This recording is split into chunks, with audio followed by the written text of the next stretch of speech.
So is traveling with kids like this full time something that would do them damage or good? This is for the person who's really just asking, like, oh my gosh, I'd love to do what you're doing, but I'm really worried about my child, and is that gonna like put them behind? And our answer to that is absolutely not.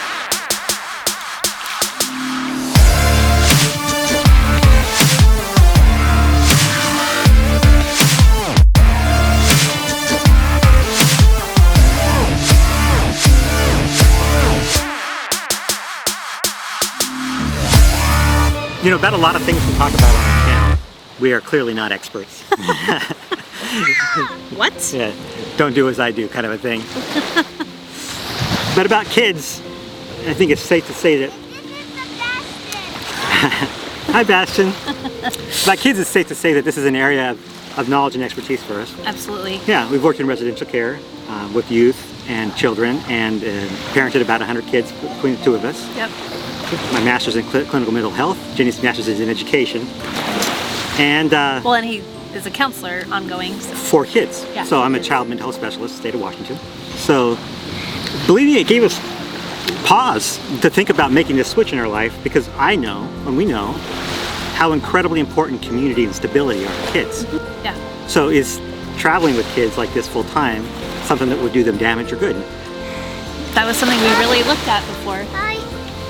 Whoa, that's a big rock. Good job, buddy. So what would you say is the biggest detriment for this trip? Well, no doubt the loss of community.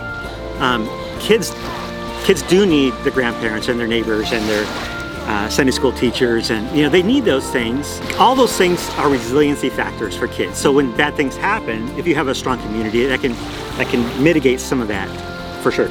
Yeah, having the same friends to be able to play with all the time instead of just finding friends on the playground has definitely, that part would be nice, and being in a stable community. Yeah.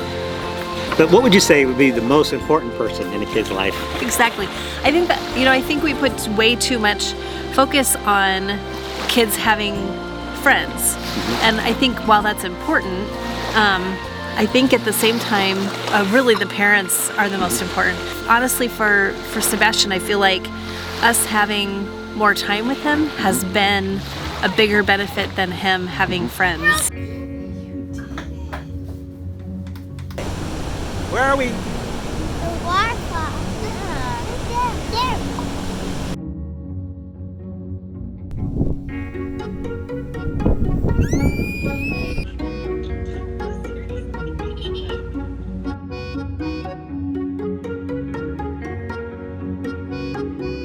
I really believe parents are the most important relationships early on in a kid's life. Absolutely. And so when you are fighting careers and earning income and maintenance of the house and all that other stuff, that gives us a lot less time with them. And so this, we knew that we would, although we'd be sacrificing community, would be increasing us.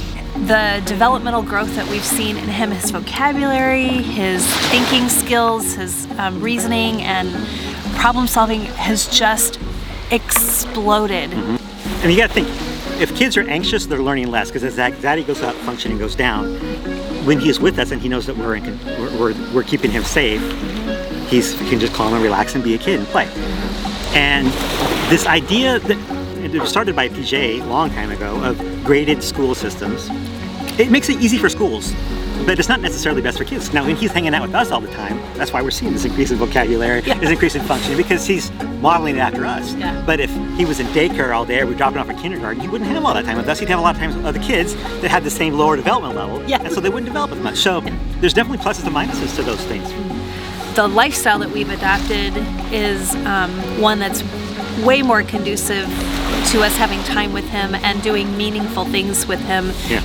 And I think I realized second, third month in that Sebastian was learning so much just by accident. Like he learned about storms and blizzards because we had to be through them. And then when we went to Disneyland, he was just so fascinated by the ducks. I spent all this money to be in Disneyland, and he just looked at the ducks. Every time he would stop to just observe the wildlife. Yeah, exactly. Like, not the fake mice and ducks, but the real mice and ducks. Not Donald. they're just, you know, Hey. they're playing, they're out exploring and experiencing At things. the snake area, and Dad was getting that stupid cherry. And we couldn't do it. It was a stupid generator. Oh, the Yes, generator. that generator did not work. He watched me. He was watching me struggle with the generator. He picks up on so many things that you don't even realize he's Yeah. picking up on. You know, clearly the best way for kids to learn is by watching their parents. And anyway, yeah, definitely early on, the parents are the most important relationship, but probably the most important learning and growing task kids have is play. Because their minds are sponges, and there is so much neural activity going on in the first 3 years, but then from like 3 to 8 and 9, there's still this massive amount of development of the brain happening. And if those neurons that are building are not stimulated by something, they atrophy, they die. So tall. He's climbing so much taller.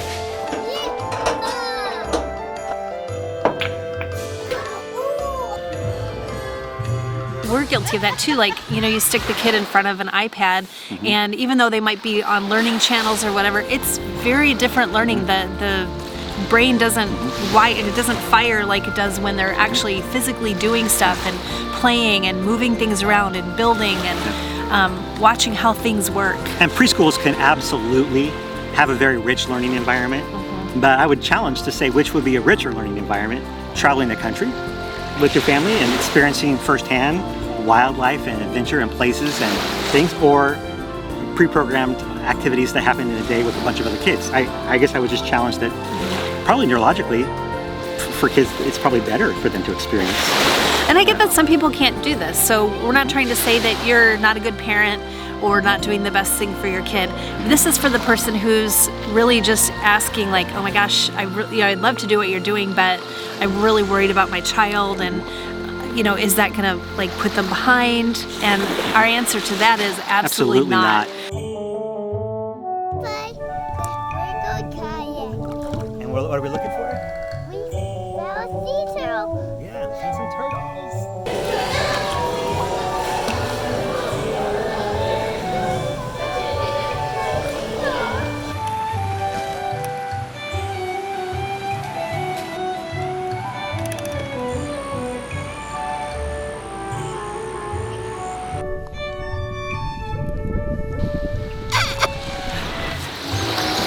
You cold? We were just thrilled with the amount of development and opportunities that Sebastian has had on this trip, and we couldn't, in most situations, I can't speak to every situation, but in most situations we would highly encourage families to not do this, to do it, even if you have kids, because we think that the benefits far outweigh the risks. We can go get you changed. So You want to go to the marina, see the boats? never ever. If you're interested in seeing more fun developmental educational ideas we have for kids while RVing or traveling, then subscribe down below. That way we can update you. Oh, And subscribe to my that's his Godfather imitation. Subscribe, and then if you click the bell, you'll be notified when we post a new video, and oftentimes we'll have those little educational things in there for kids.